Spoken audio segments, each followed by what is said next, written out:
Give me Job chapter 41, not 40. I want to give you a full description. And as I read this, I want you to look at the situations going on in your life and you do your own self-diagnosis. Whether the situation going on in your life is a Leviathan situation or not. Job 41. Look at what the Bible says. From verse number 1. It says, can you pull in Leviathan with a fish hook?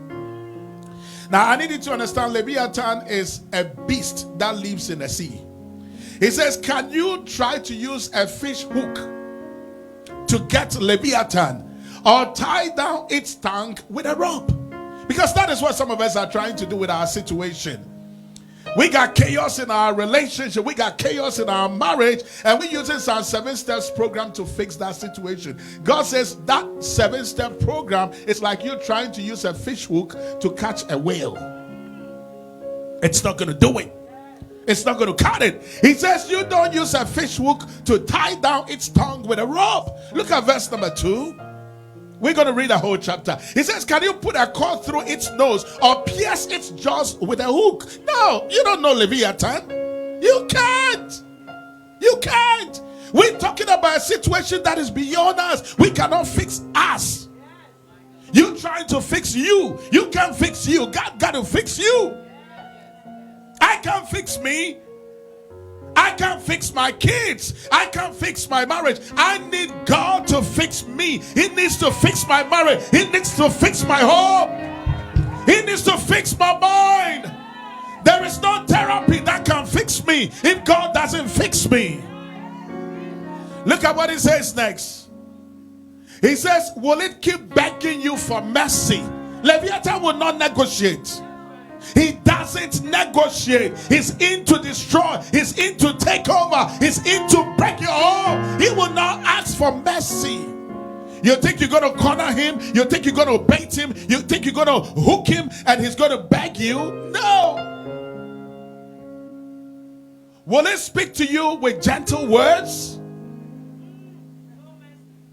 When you see children rebelling against their parents, you got to know the spirit that is at work.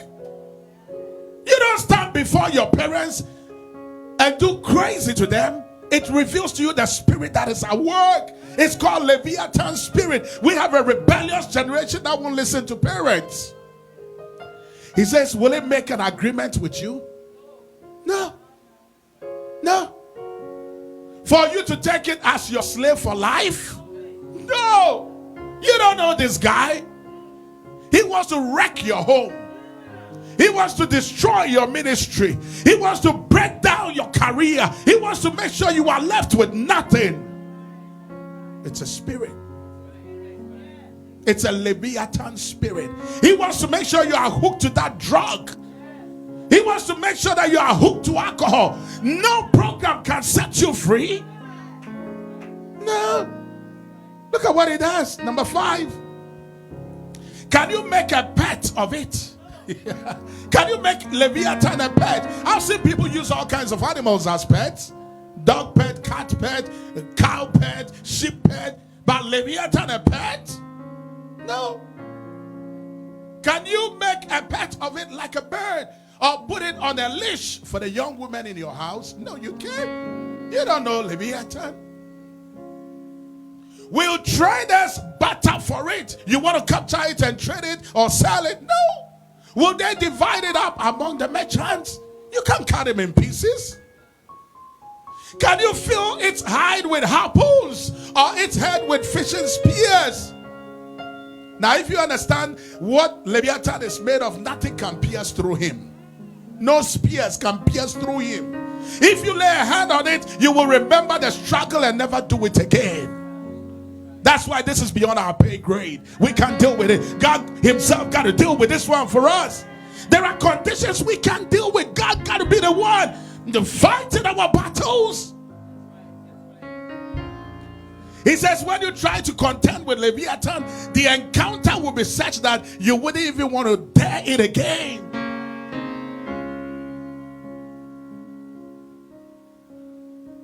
Last week we went on a mountain. We went to the church in Corinth. You know, I've read the book of Corinthians and I love it so much. I wanted to visit the place where Paul planted his church. So we went there, and I tell you, it took us so many hours to get to the place. By the time we came, my wife and the kids, some of them had PTSD. They didn't want to go out again the following day. It was 98 degrees and we had to walk for hours just to get to the church in Corinth. It says no one is fierce enough to rouse it. The question then is, who then? Who then will help us? Go back to verse 10. He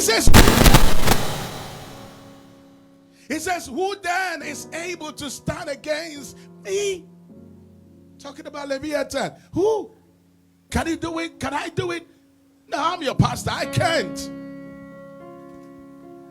Number 11, look at what the Bible says. Who has a claim against me that I must pay?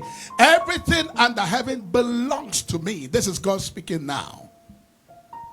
Everything belongs to me. Let's go. Number 12, look at what it says. I will not fail to speak of Leviathan's limbs.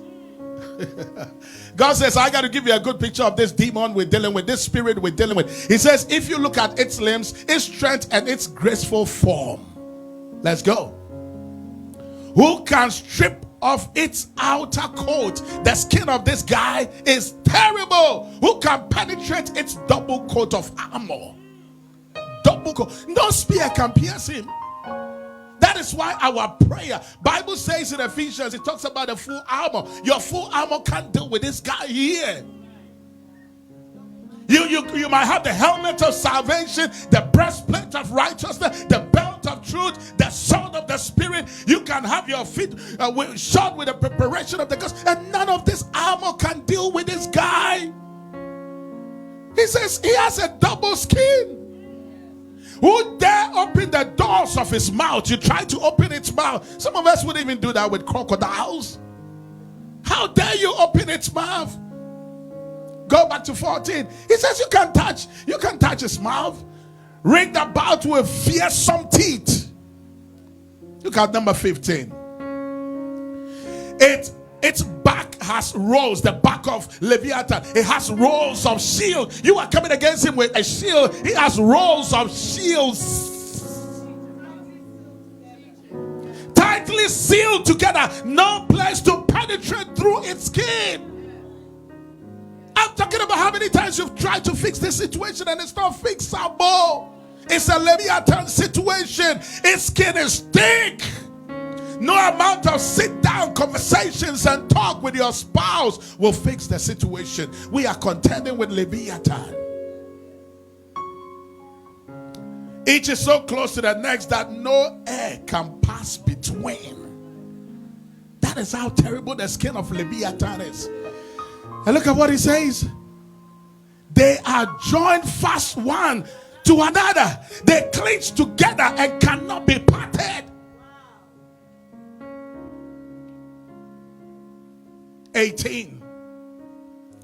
Its nothing throws out flashes of light. Its eyes are like the rays of dawn. 19. Flames stream from its mouth. Sparks of fire shoot out. When it opens its mouth, fire, it consumes. Smoke pours from its nostrils as from a boiling pot over burning reeds. And this is the portion that was interesting. He says when he opened his mouth to breathe, the kind of fire that comes out can light.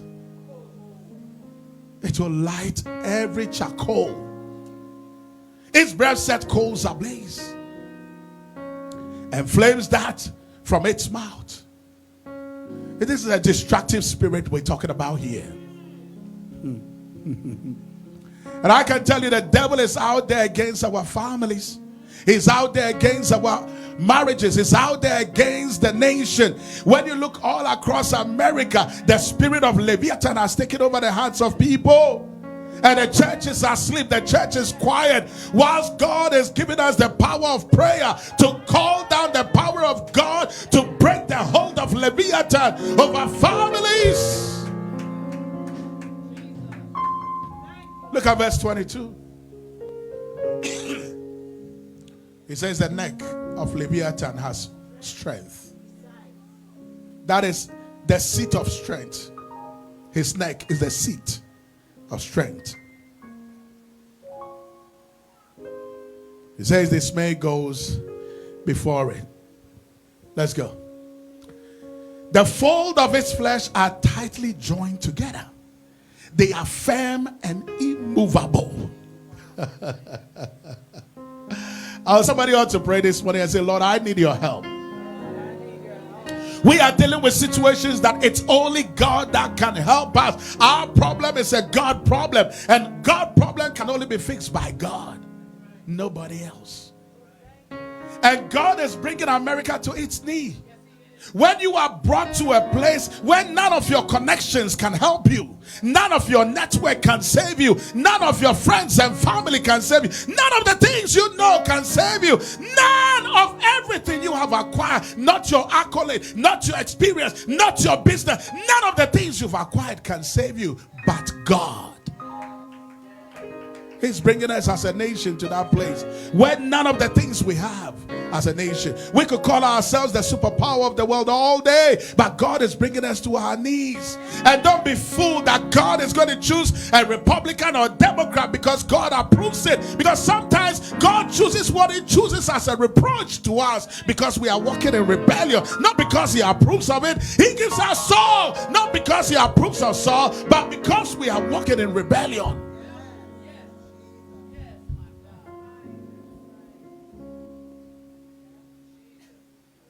Believers are busy debating. Some have even gone to the extent of saying that if you vote Democrat, you are not a believer. As if God is a member of the Republican Party, when we know very well the two parties are all broken.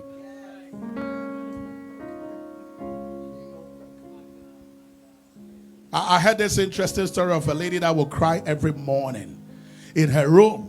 And next to her was an atheist who didn't believe in God. She would just pray. She was going through a hard time. God, I need groceries. God, provide for me my groceries. And she prayed so long that the neighbor was so irritated by the prayer. He's like, you know what? I'm just going to go out and do the grocery and give it to this lady. So he goes out, buys all the grocery, drops it at a woman's doorpost, and goes to hide in the bushes next door. And the woman comes out, picks up, and begins to rejoice. God, I thank you for answering my prayer. And the man comes out of the bushes and says, you know, your God doesn't exist. God didn't give you that. I bought those things. The guy came out. He said, your God is not powerful. God didn't give you that. And the woman said, God gave it to me. The man says, no, I bought it. This is the receipt. Your God is not powerful. I paid for it. The woman looked at the man and said, yes, I prayed to God. He answered it. He made the devil pay for it. I'm just trying to let you know that God will use anybody and anything just to do his bidding. So don't think that if he has somebody in the White House, that person is an angel. He can use anybody. If the last person standing is a devil, he will send him. He sent him to the house of Job. He had a meeting with Job. He said, have you considered my servant Job? He had a meeting. He said, go tempt him. Make sure you do not touch his spirit. God was the one that sent him. He will use anybody and anything. And don't be fooled by the fact that that is God approving of the person. He might approve the assignment without approving the person.